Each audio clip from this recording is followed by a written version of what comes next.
March. Escort. Oh. Break face. Short history. On June 25th, 1922, the cornerstone for this building was laid. Grand Master H.R. Wharton of Huron presided over the dedication ceremony by the Grand Lodge of South Dakota. We will perform that exact ceremony today, and as a side note, the satchel, working tools, and vessels that we are using are the exact ones that were used in 1922. This concludes our portion of the rededication ceremony.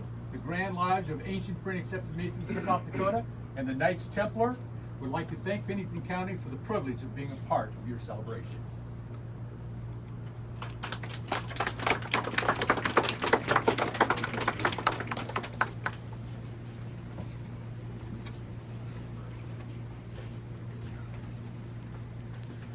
When this gets opened up, all I can imagine this morning is this community might look like the Jetsons.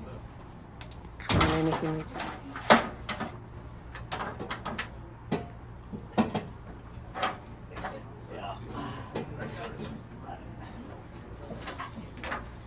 Go ahead and look up there if you need to. He's up to the left. I see. Can you see? Go back up, see.